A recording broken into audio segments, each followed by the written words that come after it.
ശരിക്കും പറഞ്ഞാൽ റിട്ടയർമെന്റ് ഒരു ശിക്ഷയാണ്. കാരണം നല്ല പവർഫുൾ ആയിട്ടുണ്ടായിരുന്ന ആളുകൾ, അതേപോലെ തന്നെ നല്ല ഈ അക്കൗണ്ട്സിലൊക്കെ വർക്ക് ചെയ്യുന്ന, കണക്കുകൾ കൊണ്ട് കളിക്കുന്ന ആളുകൾ, ഒരു സഡൻ ബ്രേക്ക് ആണ്. കാറൊക്കെ സഡൻ ബ്രേക്ക് ഇടുമ്പോൾ ഉണ്ടാകുന്ന ഒരു എഫക്റ്റാണ് അവരുടെ ലൈഫിൽ ഉണ്ടാകുന്നത്. ഇന്നലെ വരെ ചെയ്ത സംഗതി ഇന്ന് ചെയ്യുന്നില്ല. കുറച്ച് ആഴ്ചകൾ അത് ചെയ്യാതിരുന്നു കഴിഞ്ഞാൽ നമ്മളെ ബ്രെയിൻ എന്ത് ചെയ്യുന്ന വെച്ച് കഴിഞ്ഞാൽ ആ ഭാഗത്ത്, അല്ലെങ്കിൽ അങ്ങനെ ഫംഗ്ഷൻ നടക്കാത്ത ഒരു ന്യൂറൽ പാത്ത് ഷട്ട് ഡൗൺ ചെയ്യും. പിന്നെന്താ സംഭവിക്കുക? മെമ്മറി ലോസ് ഉണ്ടാവും. ഈ ഓരോ ഫംഗ്ഷനും കുറഞ്ഞു വരുമ്പോൾ സഡൻ ആയിട്ട് അവർ കൊലാപ്സ് ആവും. നമുക്ക് വേണമെങ്കിൽ നേരത്തെ ഉണ്ടായിട്ട് പവർ നഷ്ടപ്പെട്ട മിനിസ്റ്റേഴ്സിനെ നോക്കാം. അതല്ലെങ്കിൽ തഹസിൽദാർമാർ, അല്ലെങ്കിൽ അതേപോലെയുള്ള വലിയ വലിയ പൊസിഷനിൽ വർക്ക് ചെയ്തിട്ട്, അല്ലെങ്കിൽ ചീഫ് അക്കൗണ്ടൻസ്മാരൊക്കെ ആയിട്ട് വർക്ക് ചെയ്ത ആളുകൾ ഒരു സുപ്രഭാതത്തിൽ ഒന്നും ചെയ്യാതിരിക്കുമ്പോൾ ഉണ്ടാക്കുന്ന ഒരു വേരിയേഷൻ നോക്കിയാൽ മതി. ഭയങ്കരമായിട്ട് ഇന്നത്തെ കമ്മ്യൂണിറ്റിയിൽ കാണുന്നൊരു സംഗതിയാണ്.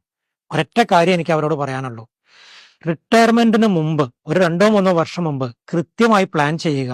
നിങ്ങളുടെ റിട്ടയർമെന്റ് ലൈഫ് എങ്ങനെയാവണം, അത് പ്ലാൻ ചെയ്ത് കഴിഞ്ഞാൽ you can enjoy your retirement life.